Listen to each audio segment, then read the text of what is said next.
Assalamualaikum warahmatullahi wabarakatuh. Perkenalkan, nama saya Ajeng Pratiwi Setiawan, NIM 11181910917, kelas MA 18B22. Saya membuat video ini ingin memenuhkan tugas ulangan tengah semester dengan mata kuliah manajemen risiko. Lanjut, istilah manajemen risiko ISO pada 31.2018 sama seperti pengelolaan proses bisnis lain. Pengelolaan risiko untuk suatu organisasi perlu dilakukan sistematis atau sistem manajemen, apalagi yang sudah diterapkan secara luas di dunia internasional. Merupakan kumpulan praktik yang telah diuji dan dipolakan. Salah satu standar internasional untuk sistem manajemen risiko adalah ISO 31000. Standar itu pertama kali diterbitkan oleh International Organization for Standardization (ISO) pada 2009 dan direvisi pada 2018. ISO 31000/2018 sudah diadopsi di Indonesia oleh Badan Standarisasi Nasional atau BSN. Lanjut, di manajemen risiko ada prinsip-prinsip manajemen risiko ISO pada 31.2018 adalah dasar praktik atau filosofi manajemen risiko. Ada 8 prinsip, yaitu yang pertama ada terintegrasi, dan yang kedua struktur dan komprehensif, dan yang ketiga disesuaikan, dan yang keempat inklusif, yang kelima ada dinamis, dan yang keenam ada informasi terbaik yang tersedia, dan yang ketujuh ada faktor manusia dan budaya, dan yang kedelapan ada peningkatan sinambung. 8 prinsip tersebut akan menjadi tujuan manajemen risiko, yaitu penciptaan dan pelindungan nilai-nilai. Lanjut, kerangka kerja manajemen risiko pada ISO 31000/2018. Kerangka kerja adalah pengaturan sistem manajemen risiko secara struktur dan sistematis di seluruh organisasi.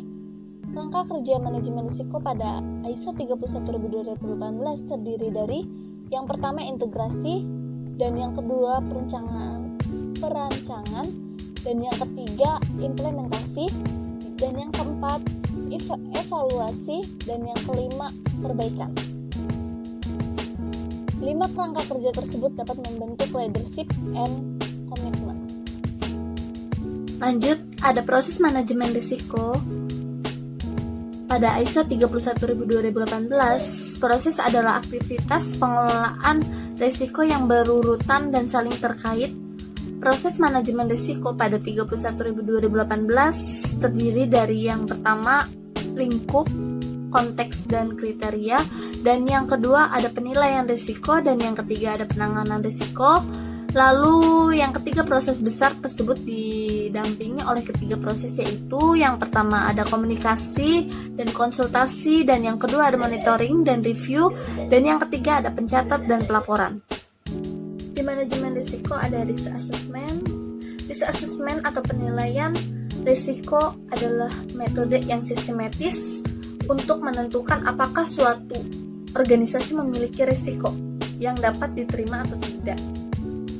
Risk assessment merupakan kunci dalam perencanaan pemulihan bencana. Penilaian risiko terdiri dari yang pertama identifikasi risiko. Mengidentifikasi risiko apa saja yang dapat mempengaruhi pencapaian sasaran organisasi. Dan yang kedua, analisis risiko. Menganalisis kemungkinan dan dampak dari risiko yang telah diidentifikasi. Lalu yang ketiga ada evaluasi risiko. Membandingkan hasil analisis risiko dengan kriteria risiko untuk menentukan bagaimana penanganan risiko yang akan diterapkan. Lanjut, di manajemen risiko ada mitigasi risiko. Mitigasi risiko merupakan pengambilan langkah-langkah untuk mengurangi kerugian yang dapat ditimbulkan dari dampak atas risiko karena wujud risiko belum diketahui secara jelas. maka perlu adanya pengelolaan risiko secara baik dan benar agar tidak berdampak pada kelangsungan proses bisnis utama. Yang terakhir saya akan menjelaskan tentang penerapan perjanjian berusaha berbasis risiko pada Undang-Undang Nomor 11 Tahun 2020 tentang Cipta Kerja. Melalui penerapan konsep ini, pelaksanaan penerbitan perizinan berusaha dapat lebih efektif dan sederhana karena tidak seluruh kegiatan usaha wajib memiliki izin. Di samping itu, melalui penerapan konsep ini, kegiatan pengawasan menjadi lebih struktur, baik dari periode maupun substitusi yang harus dilakukan pengawasan.